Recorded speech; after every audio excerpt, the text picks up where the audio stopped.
ఈ యొక్క ప్రధానమైనటువంటి పార్టీల యొక్క ఎజెండా ఏముంటుందంటే ఆ వర్గాలకు అంటే వాళ్ళ యొక్క అగ్రవర్ణాలకు లాభం చేకూర్చడం, వాళ్ళ పారిశ్రామికవేత్తలకు లాభం చేకూర్చడం, బ్యాంకింగ్ రంగం కానీ లేకపోతే మీడియా రంగం కానీ ఏదైనా కూడా వాళ్ళ యొక్క ప్రయోజనాలే ప్రాధాన్యతగా నడుస్తూ ఉంటాయి. కానీ ఇవాళ ఎటువంటి పరిస్థితి మేము తీసుకొచ్చినామంటే ఇవాళ రాష్ట్ర ప్రభుత్వం, రాష్ట్రంలో అధికంగా ఉన్నటువంటి కాంగ్రెస్ కానీ కేంద్రంలో అధికంగా ఉన్నటువంటి బీజేపీ కూడా వాళ్ళ ప్రాధాన్యతలను పక్కన పెట్టి ఇప్పుడు ప్రజల యొక్క ప్రాధాన్యత అంటే సోషల్ జస్టిస్ ఎజెండా వైపుకు వాళ్ళు ప్రయాణం చేసేటటువంటి విధంగా ఒక అనివార్యతను ఇలా రాష్ట్రంలో కేంద్రంలో సృష్టించగలరు. కానీ మామూలు విషయం కాదు కదా అన్న, ఏదైతే ఒక ప్రధాన ఎజెండాని ముందు పెట్టుకొని వస్తున్న రాష్ట్రీయ పార్టీలు కావచ్చు, కేంద్ర పార్టీలు ఈరోజు బీసీల వైపు చూసే పరిస్థితి వచ్చింది అని అంటే ఎంతో మంది ఉద్యమాలు, ఎంతో మంది త్యాగాలు, బలిదానాలు, ఎంతో మంది స్ట్రగులింగ్ ఉండి ఉంటుంది. సో ఈ ఉద్యమాన్ని ఇక్కడి వరకు తీసుకురావడం అని అంటే చిన్న విషయం కాదు.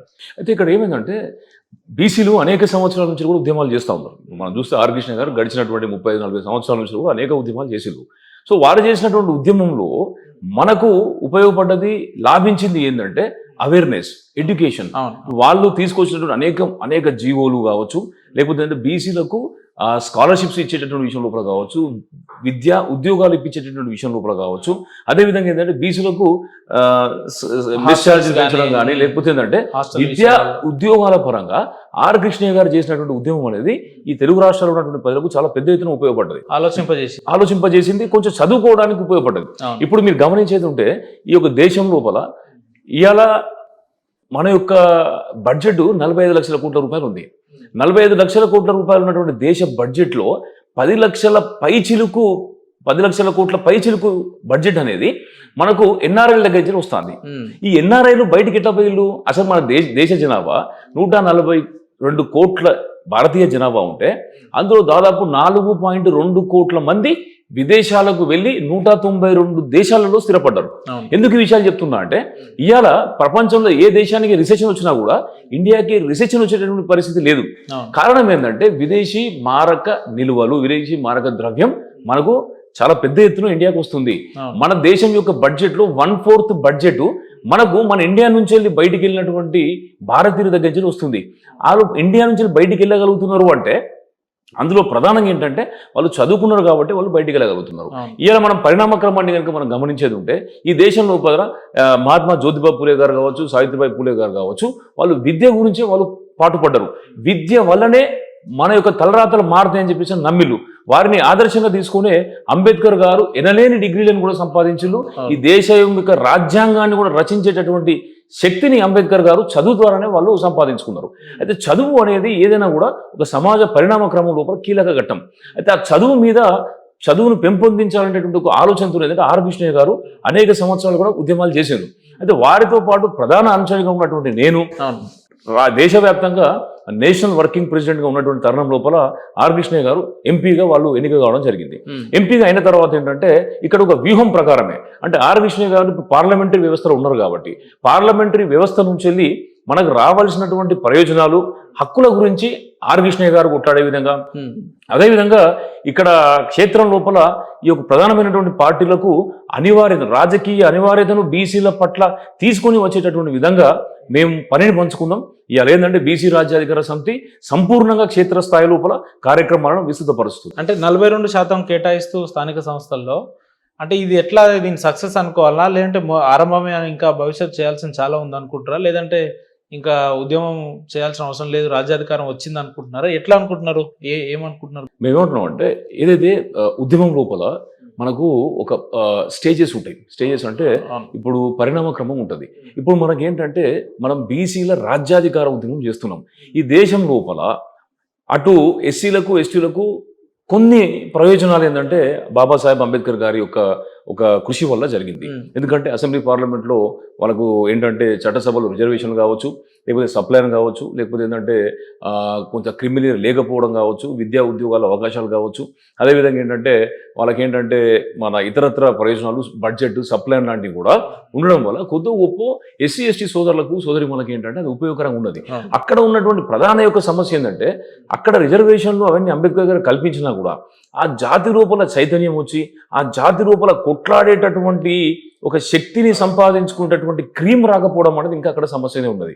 రెండోది ఏంటంటే ఉందా గ్రామ స్థాయిలో ఆ రకమైన పరిస్థితులు ఉన్నాయి ఇప్పటికీ? పరిస్థితులు ఉన్నాయి కదా. ఇప్పుడు మీరు చూడండి, ఏ పార్టీలో అయినా కూడా ఎస్సీలకు ఎస్టీలకు ఆ వర్గాలకు వాళ్ళ చెప్పు చేతులలో ఉండేటటువంటి వాళ్ళకి అసెంబ్లీ పార్లమెంట్ టికెట్ ఇస్తారు, కానీ జాతి ఉద్ధరణ కోసం పనిచేసేటటువంటి వాళ్ళకు ఏ ఒక్క ప్రధాన పార్టీ కూడా సహకరించదు. కారణం ఏంటంటే కేవలం ఏంటంటే ఆ వర్గాల నుంచి వెళ్ళి ఎస్సీ ఎస్టీ నుంచి వెళ్ళి ఎవరైనా అసెంబ్లీ పార్లమెంట్కి వచ్చినా కూడా వాళ్లకు అనుకూలంగా ఉండే వాళ్ళకు మాత్రమే వాళ్ళు పెద్దపీట వేస్తారు. ఇక్కడ ఏం జరుగుతుందంటే అరకొర సదుపాయాలు కొంత ఎస్సీ ఎస్టీలకు ఉన్నా కూడా సంపూర్ణ వికాసం అనేది ఇంకా ఎస్సీ ఎస్టీలకు రాలేదు. ఇదే తరుణంలో బీసీల యొక్క పరిస్థితిని చూసేది ఉంటే గడిచిన 78 సంవత్సరాల నుండి కూడా బీసీలు చాలా తీవ్రంగా అనగదొక్కబడుతున్నారు. ఈ అనగదొక్కబడడానికి గల ప్రధానమైన కారణం ఏంటంటే చట్టసభలో వాళ్ళ ప్రాతినిధ్యం లేకపోవడం, వాళ్ళ కష్టాలను వాళ్ళు తెలియజెప్పుకోలేకపోవడం. అదే రకంగా ఈ దేశం యొక్క బడ్జెట్ కావచ్చు, పరిశ్రమలు కావచ్చు, టీవీ ఛానల్ కావచ్చు, జ్యుడిషియరీ వ్యవస్థ కావచ్చు, ఎక్కడ చూసినా కూడా బీసీలకు సరైన ప్రాతినిధ్యం లేకపోవడం. రాజ్యాధికారం అంటే నిర్ణయాధికారం. ఈ నిర్ణయాధికారం అనేది బీసీల చేతిలో లేకపోవడం వల్లనే కొద్దో గొప్ప ఎస్సీలు ఎస్టీలు అవకాశాల పరంగా మెరుగ్గా ఉన్నప్పటికీ బీసీలను కూడా కొంత ఎంపవర్ చేసిన తర్వాత సామాజిక న్యాయం అనేటటువంటి ఒక కాన్సెప్ట్ తోని సమాన అవకాశాలు మనం రాసుకున్నటువంటి రాజ్యాంగంలో ఆర్టికల్ 14 నుండి 18 వరకు సమానత్వపు హక్కు అనేది మనకు ఉంది. ఇవాళ అంబానీకైనా నాకైనా మీకైనా సమానత్వం అనేది ఒక ఓటు ద్వారా మనకు అంబేద్కర్ గారు ఇచ్చింది. నేనేమంటున్నా అంటే సమానత్వం ఓటు ద్వారానే కాదు, ఆస్తిలో, సంపదలో, అదే రకంగా రాజకీయ అధికారంలో, తర్వాత ఏది ఎస్టేట్స్ లో ఏ రంగాలలో సమానంగా అవకాశాలు కావాలి. కొంతమంది ఏమంటారు రిజర్వేషన్లు వద్దంటారు. రిజర్వేషన్లు వద్దు అంటే ఈ దేశంలో ఉన్న భూమిని, ఈ దేశంలో సంపదను, ఈ దేశంలో ఉన్నటువంటి బ్యాంకు బ్యాలెన్స్ ని అందరికీ సమానంగా పంచిన తర్వాత ఇక అసలు మన రిజర్వేషన్ అవసరం లేదు కదా. అయితే ఈ యొక్క రాజ్యాధికార పోరాటంలో బీసీలను ఎందుకు ఎంచుకున్నామంటే మొదట్లో అంటే ఇక్కడ రాజ్యాధికారం కానీ లేకపోతే ఏంటంటే ఈ యొక్క అధికారం అనేది కేవలం అగ్రవర్ణాల వద్ద ఉండడానికి ప్రధానమైన కారణం ఏంటంటే ఈ యొక్క బీసీలు చీలిపోవడం, బీసీలు కులాల వారీగా చీలిపోవడం, లేకపోతే బీసీలలో ఉన్నటువంటి అనైక్యత, ఆ సంఘటిత శక్తి లోపించడం వల్ల బీసీ ఓటు బ్యాంకు డిస్టర్బ్ అవుతుంది. బీసీ ఓటు బ్యాంకు డిస్టర్బ్ అవడం అనేది ఈ యొక్క ప్రధానమైనటువంటి పార్టీలకు ఓటు బ్యాంక్ లాగా మారుతుంది. ఎస్సీ ఎస్టీలు స్థిరంగా ఉన్నా, అందులోపల ఉద్యమకారులు చాలా బలంగా ఉన్నా, వాళ్ళు చాలా క్లారిటీతో ఉన్నా మనలో కోఆర్డినేషన్ లేకపోవడం వాళ్ళకి అడ్వాంటేజ్. అయితే ఇక్కడ బీసీ సెక్షన్ అనేది సరి అయినటువంటి విధంగా అంటే ఆర్గనైజ్డ్గా లేకపోవడం అనేది ఇలా ప్రధాన పార్టీలకు పెద్ద అస్త్రంలాగా మారుతుంది. మేమేమనుకుంటున్నాం అంటే ఫస్ట్ బీసీలను సెటరైట్ చేసేది ఉంటే, బీసీలను సంఘటితం చేసేది ఉంటే, బీసీలను ఆర్గనైజ్ చేసేది ఉంటే, బీసీలను క్షేత్రస్థాయి నుండి కనుక వాళ్ళు నిర్మాణాత్మకంగా వాళ్ళ కనుక డెవలప్ చేసేది ఉంటే, బీసీలు ఒక బలమైనటువంటి ఫోర్స్గా కనుక తయారయ్యేది ఉంటే ఆటోమేటిక్గా మన సోదరులు ఎస్సీ ఎస్టీలను కూడా మన మైనార్టీలను కూడా మనం కలుపుకునేందంటే ఒక బలమైన శక్తిగా మనం తయారు చేసే అవకాశం ఉంటుంది. ఎందుకంటే చాలా మంది కూడా ఏమంటారంటే బహుజన రాజ్యం, బహుజనవాదం అంటారు. బహుజనవాదం సరైనటువంటి విషయమే, కానీ బీసీలను ఆర్గనైజ్ చేయకుండా బహుజనవాదం ఎట్లయితుంది? మనకి ఎక్కడైతే మనకు ఏదైతే పంక్చర్ అయిందో ఆ పంక్చర్ అయిన ప్రాంతాన్ని మనం సరి చేసుకోకుండా మనం బహుజనవాదాన్ని ఎట్లా మాట్లాడతాం మనం? ఇప్పుడు ఎందుకంటే మాకు తెలిసినటువంటి మిత్రులు దాసరాం నాయక్ గారు కావచ్చు, మందకృష్ణ మాది గారు కావచ్చు, విశారదన్ గారు కావచ్చు, అందరూ కూడా మాతో చాలా దగ్గర ఉన్నారు, సంప్రదింపులు చేస్తున్నారు.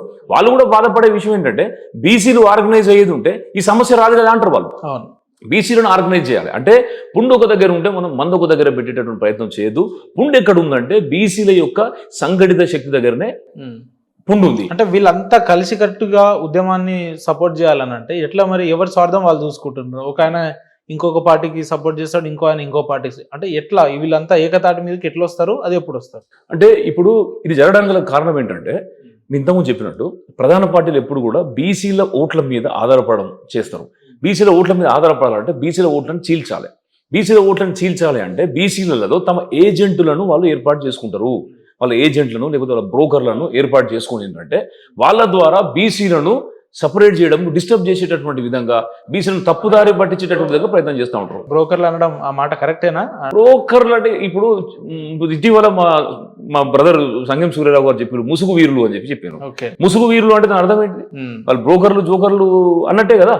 నిజంగా ఈ జాతి పట్ల నిబద్ధత ఉంటే, చిత్తశుద్ధి ఉంటే, ఈ జాతి పట్ల మీకు నిజంగానే కనుక గౌరవం ఉండేది ఉంటే ఇన్ని సంవత్సరాల నుండి ఈ జాతికి అన్యాయం జరుగుతున్నా కూడా దాన్ని నినదించాల్సింది పోయి ఇంకా కూడా పార్టీలను పట్టుకొని ఉండాల్సిన అవసరం ఏమున్నది ఈ యొక్క నాయకులకు? నిజంగానే కనుక వాళ్ళ దగ్గర నిబద్ధత ఉండేది ఉంటే ఇంకా పార్టీలను మోయడం, పార్టీలను జోకడం అవసరమా? నీ ప్రజలు నీ దగ్గర ఉన్నారు, నీ బీసీ ఓటు బ్యాంక్ అంతా నీ చేతిలో ఉంది, వాటిని సంఘటితపరచుకొని వాళ్ళతో పాటు ఎస్సీ ఎస్టీ సోదరం కలుపుకునేది ఉంటే రాజ్యాధికారం మన చేతిలోకి వస్తుంది కదా. నువ్వు అయింది అడుగులో పెడుతున్నావు, కానిదేమో కంచంలో పెడుతున్నారు.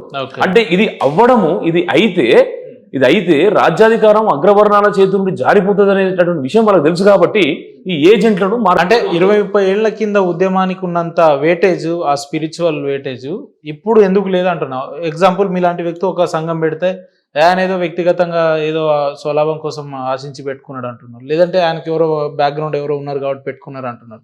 ఉద్యమానికి గతంలో ఉన్న వేటేజ్, ఆ విలువలు ఎందుకు లేవు సంఘానికంటే? నేను ఏమంటున్నాను అంటే, ప్రజలు ఇవాళ ఏమైందంటే, ప్రజలు రాజకీయాల పట్ల విసుగు చెందిండు. కారణం ఏంటంటే, తెలంగాణ మూవ్మెంట్కి ఏదైతే మన ప్రజలందరూ కూడా వాళ్ళ యొక్క సంపూర్ణమైనటువంటి శక్తి యుక్తులను వాళ్ళు దారపోసిందో, ఆ సమయం లోపల ఏంటంటే బడుగు జీవులు, బలహీన వర్గాల యొక్క స్థితిగతులు లేకపోతే వాళ్ళ తలరాతలు కూడా మారుతాయని అనుకున్నారు. అయితే ఎప్పుడైతే ఈ యొక్క టీఆర్ఎస్ పార్టీ పవర్లోకి వచ్చిన తర్వాత వాళ్ళు ఏంటంటే అట్టడుగు వర్గాలను ఉద్ధరించడం కాకుండా ఏంటంటే వాళ్ళ కుటుంబ పాలన, అదే రకంగా పాశవిక పాలన అనేది కూడా తీసుకుని వచ్చేసరికి ఏంటంటే ప్రజలు విసుగు చెందిళ్ళు. రెండో విషయం ఏంటంటే, ఈ యొక్క రాజకీయాలలో బడుగులకు, అట్టడుగు వర్గాలకు అవకాశాలు లేవనేటటువంటి ఒక నిర్ణయానికి వచ్చేసి దీని గురించి మనం ప్రయత్నం చేయడం కంటే మనం ఏంటంటే పని చేసుకోవడం, ఏదైనా బిజినెస్ చేసుకోవడం వల్ల మనం బతికి పట్టగడతాం అనేటటువంటి విధంగా వాళ్ళు తయారైపోయారు. అంటే ఉద్యమాలను దిగజార్చిన వాళ్ళు. కానీ ఒకటి మనం అర్థం చేసుకోవాల్సిన విషయం ఏంటంటే, ఇది ఉద్యమాల గడ్డ, మనం ఉన్నటువంటి తెలంగాణ ఉద్యమాల గడ్డ. ఇక్కడ సాయుధ రైతాంగ పోరాటం కావచ్చు, 1969 ఉద్యమం కావచ్చు, తెలంగాణ ఉద్యమం కావచ్చు, ఇప్పుడు జరుగుతున్న బీసీల పోరాటం కావచ్చు, ఇక్కడ పోరాటానికి స్కోప్ ఉంది, ఇక్కడ పోరాడేటటువంటి శక్తి ఉంది. అందరూ దొంగలే కాదు, నిజమైన పోరాట వీరులు ఉంటే వాళ్ళకు సపోర్ట్ కూడా ఉంటుంది. ఉన్నారు. దొడ్డి కొమ్మనే గారు లేరా, చాకల ఐలమ్మ గారు లేరా, లేకపోతే షేక్ బందగి గారులా, లేదా కొండాలక్ష్మణ్ బాబుజీ గారు లేరా, జయశంకర్ గారు లేరా? మరి వాళ్ళు చేసినటువంటి సేవలను ఏ రకంగా మర్చిపోతాం మనం? ఇక్కడ ఏమంటున్నాం అంటే, తెల్లని అన్ని పాలు కాదు, నల్లని అన్ని నీళ్లు కాదు. తెలంగాణ తన అస్తిత్వాన్ని, తన యొక్క అవకాశాలను పుణికిపుచ్చుకోవడానికి, సాధించుకోవడానికి నిరంతరం పోరాటం చేస్తూనే ఉంటది. ఈ యొక్క భూమి గడ్డగా ఉన్నటువంటి ప్రత్యేకత అది. ఇంకొక విషయం ఏంటంటే, అవసరమైతే తెలంగాణ గడ్డ ఢిల్లీ కోటను కూడా కొట్టేటటువంటి శక్తి ఉన్నటువంటి గడ్డ మన తెలంగాణ ప్రాంతం. శక్తి ఉంది కానీ చైతన్యం లేదు కదా, ఇదే ఇప్పుడు చర్చనీయాంశంగా మారింది. చైతన్యం అనేటటువంటి విషయానికి వస్తే, ఆ చైతన్యాన్ని తీసుకొని రావడానికి బీసీ రాజ్యాధికార సమితి ఇవాళ క్షేత్రస్థాయిలో ఇప్పటికే 30 జిల్లాలలో రౌండ్ టేబుల్ సమావేశాలను ఏర్పాటు చేసి అక్కడ స్థానిక నాయకులు, ఇంతకు ముందు రాజకీయాల్లో పోటీ చేసినటువంటి ఎంపీటీసీలు, జెడ్పీటీసీలు, సర్పంచ్లు అందరినీ కూడా కూడగట్టి వారితో పాటు మేధావులు, జర్నలిస్టులు, అడ్వకేట్లను కూడా తీసుకొని వచ్చేసి జరుగుతున్న పరిణామాల మీద చర్చ చేసి వాళ్ళకు అన్ని విషయాలు కూడా తెలియజెప్పి చైతన్యవంతం చేసి వాళ్ళని ఒక కమిటీలుగా ఏర్పాటు చేసి ఆ కమిటీలను కూడా ప్రకటించి ఉద్యమాన్ని, అంటే ఒక కాగడాన్ని ఏంటంటే రాష్ట్రం నలుమూలలో కూడా అంటించి తిరుగుతున్నటువంటిది బీసీ రాజ్యాధికార సమితి. దానికి సంబంధించిన సంపూర్ణ వివరాలు కూడా మీకు నేను అందజేయడం జరిగింది.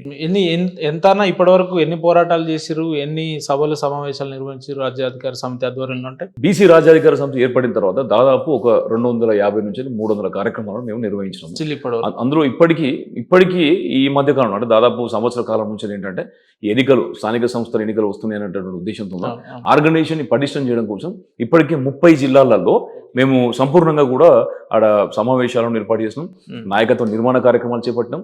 దాంతోపాటు ఏంటంటే కమిటీలను కూడా సంపూర్ణంగా ఏర్పాటు చేయడం జరిగింది. సో ఈ సక్సెస్ లో మీ వంతు భాగం ఎంత అని అంటే ఏం చెప్తారు? నేను ఏమంటున్నా, ఇప్పుడు హైదరాబాద్లో కూర్చొని మనం ప్రెస్ మీట్ పెట్టి ప్రభుత్వానికి ఏదో ఉపదేశాలు ఇచ్చినంత మాత్రాన ప్రభుత్వ నిర్ణయాలు మారవు. ప్రభుత్వం ఎప్పుడు మారుతుంది అంటే ఇంటెలిజెన్స్ రిపోర్ట్, కింద ఏం జరుగుతుంది, గ్రౌండ్లో ఏం జరుగుతుంది, ప్రతి జిల్లాలో ఏం జరుగుతుంది, నియోజకవర్గాలలో ఏం జరుగుతుంది, ప్రజలు ఏం ఆలోచిస్తున్నారు, పబ్లిక్కి మెసేజ్ ఏం పోతుంది, ఈ విధమైనటువంటి అంశాలతో ఏంటంటే ప్రభుత్వం యొక్క నిర్ణయాలు మారుతూ ఉంటాయి. ఇవాళ తెలంగాణకు బీసీ ముఖ్యమంత్రిని తీసుకొని వస్తామని చెప్పేసి బీజేపీ పార్టీ మాట్లాడినప్పుడు నా వెనకాలనే మేము ఒక బలమైనటువంటి నిర్మాణ కార్యక్రమాలు చేపట్టినాం. ఆ రోజు మేము స్పష్టంగా చెప్పినాం, ఈ రాష్ట్రం లోపల 64 స్థానాలలో బీసీల జనాభా 50% కంటే పైన ఉందని చెప్పేసి అనేది కులగణన జరగకముందే మేము చెప్పినాం. అంటే ఇలా కులగణన చేస్తేనే విషయాలు తెలుస్తాయి, ఎక్కడ బీసీలు బలంగా ఉన్నారు వీళ్ళకి తెలియదు, ఏ సామాజిక వర్గం బలంగా ఉంది మాకు తెలియదు అని చెప్పేసి వాళ్ళు అనుకుంటున్నారు. కానీ లోగుట్టు పెరుమాళ్ళ కెరుక బీసీలు ఎక్కడ బలంగా ఉన్నారు, బీసీలు ఈ రాష్ట్రంలో ఎంత ఉన్నారు అనేది మాకు తెలుసు. ఓకే. ఇప్పుడు మాకు తెలియదే మాకు ఉండేటటువంటి రీసెర్చ్ రిపోర్ట్స్ ఉండవా?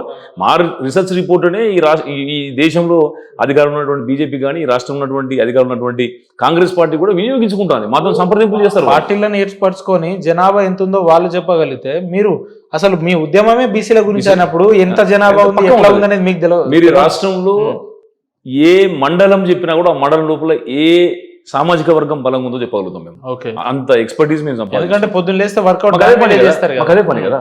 ఇప్పుడు ఏ సామాజిక వర్గానికి ఏ సమస్య ఉంది, ఎవరు ఏ సమస్యతో ఇబ్బంది పడుతున్నారు, ఎక్కడ ఎవరు ఇబ్బంది, ఇవాళ బీసీల మూవ్మెంట్ అనేది తెలంగాణలో ఇంత భయంకరంగా విస్తృతంగా రావడానికి కారణం ఏంటంటే అనేక మంది ఉన్నారు. అందులో బీసీ రాజ్యాధికార సమితి ప్రధానమైనటువంటి పాత్ర పోషించింది. ఆర్ కృష్ణయ్య గారు చేసినటువంటి ఉద్యమాలు అనేవి చాలా మహోన్నతమైనవి. అది విద్య, ఉద్యోగాలు, ఉపాధి కోసం అనేది చాలా పెద్ద ఎత్తున పనికొచ్చినాయి. కానీ రాజ్యాధికార